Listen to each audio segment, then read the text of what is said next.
રાજકોટના શાસ્ત્રી મેદાનમાં ગાંજાની હેરાફેરીનો પર્દાફાશ થયો છે। પોલીસે 24 કિલો ગાંજા સાથે 2 શખ્સોની ધરપકડ કરી છે।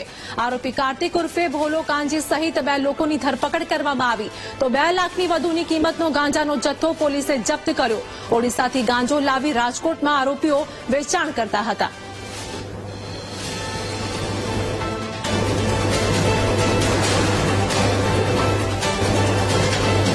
સુરતમાં સ્ટરલાઇન વોટરમાં ડ્રગ્સ ભેળવી વેચાણ કરતા માફિયાઓનો પર્દાફાશ થયો છે। ભાઠેના વિસ્તારમાંથી નશાનો કાળો કારોબાર કરનાર 3 આરોપીઓ સકંજામાં આવ્યા છે।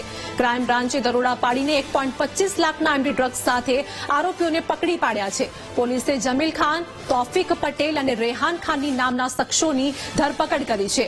આરોપીઓ પાસેથી 4 મોબાઈલ, 11 પ્લાસ્ટિક બોટલ, 35 સિરિંજ સહિતનો મુદ્દામાલ પણ જપ્ત કર્યો છે। મહત્વનું છે કે આરોપીઓ સ્ટરલાઇન વોટરમાં ડ્રગ્સ ભેળવતા હતા। આ પ્રવાહીનું સિરિંજ સાથે વેચાણ કરાતું હતું।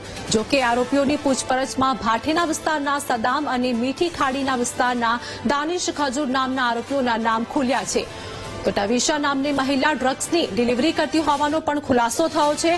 ક્રાઇમ બ્રાન્ચે આરોપીઓની ધરપકડ કરીને તપાસ આગળ વધારી છે। ની વ્યવસ્થા એવી હતી કે નીચેથી લોક રાખતા હતા, 3જા માળ સુધી દરવાજો લોક કરે અને ઉપરથી કોઈ પણ માણસ જો ડ્રગ્સ લેવા આવે તો દોરી દ્વારા થી ડોલ નાની આવે એ નીચે લટકાવી અને એને આપી દેવામાં આવતું હતું। ક્રાઇમ બ્રાન્ચની ટીમ દ્વારા ઉપર અને જે બીજા આજુબાજુના ધાબાઓ ઉપરથી ને નીચેથી બંને જગ્યાએ એક સાથે રેડ કરતા એ જગ્યા ઉપરથી 3 ઇસમો મળી આવ્યા છે, જેમાં જમીલ ઉર્ફે જમીલ જંગલી, આમિર ખાન, તોફિક પટેલ અને રેહાન ઉર્ફે રેહાન ખાન, આ 3 ઇસમોની ધરપકડ કરવામાં આવી છે। આમની પાસેથી 13 ગ્રામ જેટલું ડ્રગ્સનું એમડીનું આ લોકો સેવન કરતા હતા। એ ડ્રગ્સ એમડી મળી આવ્યું છે। એમની પાસેથી 3 થી 4 ફોન મળી આવ્યા છે। સ્ટરલાઇન વોટર પણ આ ઇન્જેક્શન જે આપતા હતા એમાં એ સ્ટરલાઇન વોટરનો ઉપયોગ કરતા હતા।